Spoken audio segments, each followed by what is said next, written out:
ನಮಸ್ಕಾರ ವೀಕ್ಷಕರೇ, ನಮ್ಮ ಚಳ್ಳಕೆರೆ ಟಿವಿಗೆ ಸ್ವಾಗತ. ಇಂದಿನ ಪ್ರಮುಖ ಸುದ್ದಿ.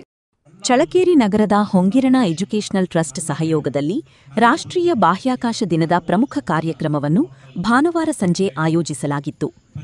ಇಸ್ರೋ ಬೆಂಗಳೂರಿನ ಹಿರಿಯ ವಿಜ್ಞಾನಿ ಎಚ್.ಡಿ. ಆನಂದ್ ಅವರು ಮುಖ್ಯ ಉಪನ್ಯಾಸಕರಾಗಿ ಭಾಗವಹಿಸಿ ಖಗೋಳ ವಿಜ್ಞಾನ, ಬಾಹ್ಯಾಕಾಶ ಸಂಶೋಧನೆ ಹಾಗೂ ಸೂರ್ಯಗ್ರಹಣದಂತಹ ವಿಸ್ಮಯಗಳ ಕುರಿತು ವಿದ್ಯಾರ್ಥಿಗಳಿಗೆ ಸವಿಸ್ತಾರ ಮಾಹಿತಿ ನೀಡಿದರು.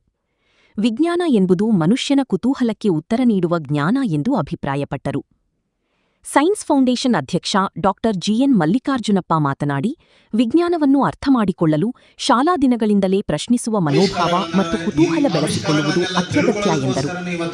ಇದೇ ವೇಳೆ ಕ್ಷೇತ್ರ ಶಿಕ್ಷಣಾಧಿಕಾರಿ ಕೆಎಸ್ ಸುರೇಶ್ ಅವರು ವಿಜ್ಞಾನಿಗಳನ್ನು ನಡೆದಾಡುವ ಖಗೋಳಶಾಸ್ತ್ರದ ಗ್ರಂಥಗಳು ಎಂದು ಬಣ್ಣಿಸಿದರು. ಇಸ್ರೋ ಸಂಸ್ಥೆಯು ದೇಶದ ವಿಜ್ಞಾನ ಕ್ಷೇತ್ರದ ಹೆಮ್ಮೆ ಎಂದ ಕ್ಷೇತ್ರ ಸಮನ್ವಯಾಧಿಕಾರಿ ಮಂಜುಬಾಬು ಹೆಚ್ವಿ, ವಿಜ್ಞಾನಿಗಳ ಸಾಧನೆ ಯುವಜನರಲ್ಲಿ ಹೊಸ ಚಿಂತನೆ ಮೂಡಿಸುತ್ತದೆ ಎಂದರು. ಸಂಸ್ಥೆಯ ಅಧ್ಯಕ್ಷ ರಾಜೇಶ್ ಗುಪ್ತಾ ಎಚ್ಎಸ್ ಅಧ್ಯಕ್ಷತೆಯಲ್ಲಿ ನಡೆದ ಈ ಕಾರ್ಯಕ್ರಮದಲ್ಲಿ ಗೌರವ ಅಧ್ಯಕ್ಷ ಡಿ. ನಾಗಪ್ಪ, ಸಂಸ್ಥೆಯ ಕಾರ್ಯದರ್ಶಿ ದಯಾನಂದ ಪ್ರಹ್ಲಾದ್, ಉಪಾಧ್ಯಕ್ಷ ಮಧುಸೂದನ್, ಸಂಸ್ಥೆಯ ನಿರ್ದೇಶಕ ಶಿವಪ್ರಸಾದ್, ಯರಿಸ್ವಾಮಿ, ಎಚ್ಎಸ್ಐ ಸ್ವಾಮಿ, ಶಿಕ್ಷಕ ವೃಂದ, ಮಕ್ಕಳು ಹಾಗೂ ಪೋಷಕರು ಹೆಚ್ಚಿನ ಸಂಖ್ಯೆಯಲ್ಲಿ ಭಾಗವಹಿಸಿದ್ದರು. ಅವರೆಲ್ಲರುಗಳ ಪರಿಶ್ರಮದಿಂದ ನಾವು ಏನೆಲ್ಲ ಸೌಲಭ್ಯಗಳನ್ನು ಹೊಂದಿದ್ದೇವೆ ಅದನ್ನು ನೀವು ನೆನೆದರೆ ಅದಕ್ಕೆ ಒಂದು ಮಿತಿನೇ ಇಲ್ಲ ಹೇಳಲಿಕ್ಕೆ.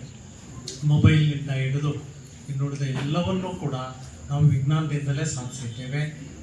ಮತ್ತು ಯಾರೋ ಒಬ್ಬರು ಎಲ್ಲೋ ಕುಳಿತು ನಮ್ಮ ಜಗತ್ತನ್ನು ಸೃಷ್ಟಿ ಮಾಡಿದ್ದಾರೆ ಅನ್ನುವಂಥ ನಂಬಿಕೆ, ಇನ್ನಾರೋ ನಮ್ಮ ಎಲ್ಲ ಚಟುವಟಿಕೆಗಳನ್ನು, ನಮ್ಮ ಜ್ಞಾನವನ್ನು, ಬುದ್ಧಿವಂತಿಕೆಯನ್ನು, ಅಭಿವೃದ್ಧಿಯನ್ನು ಯಾರೋ ಕುತ್ಕೊಂಡು ಆಡಿಸ್ತಾರೆ. ನನ್ನ ಬದುಕು, ನನ್ನ ಪರಿಶ್ರಮ, ನನ್ನ ಬೆವರು, ನನ್ನ ಬುದ್ಧಿವಂತಿಕೆ ಅನ್ನುವಂಥದ್ದನ್ನು ಮಕ್ಕಳಲ್ಲಿ ಬಿತ್ತಬೇಕಾಗಿರುವಂಥದ್ದು.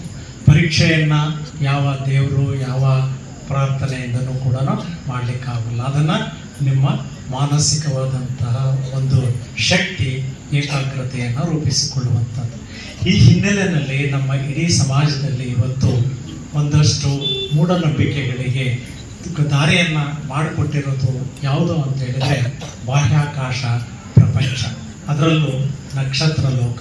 ಯಾವುದನ್ನು ಸೌರಮಂಡಲ ಅಂತ ನೀವು ಅಧ್ಯಯನ ಮಾಡ್ತಾ ಇದ್ದೀರೋ ಆ ಸೌರಮಂಡಲದ ಬಹುತೇಕ ಎಲ್ಲ ಆಕಾಶ ಕಾಯಗಳು ಕೂಡ ನಮ್ಮ ಇವತ್ತಿನ ಸಾಮಾಜಿಕ ಬದುಕನ್ನು ನಿಯಂತ್ರಿಸುತ್ತಾ ಬಂದಿದೆ. ಈ ಹಿನ್ನೆಲೆಯಲ್ಲಿ ಬಾಹ್ಯಾಕಾಶದ ಬಗೆಗೆ ತಿಳಿಯುವುದು ಅಂತ ಹೇಳಿದರೆ ನಮ್ಮ ಬದುಕಿಗೆ ಅಂಟಿದ ಮೌಢ್ಯಗಳನ್ನು ದೂರ ಮಾಡಿಕೊಳ್ಳುವುದು.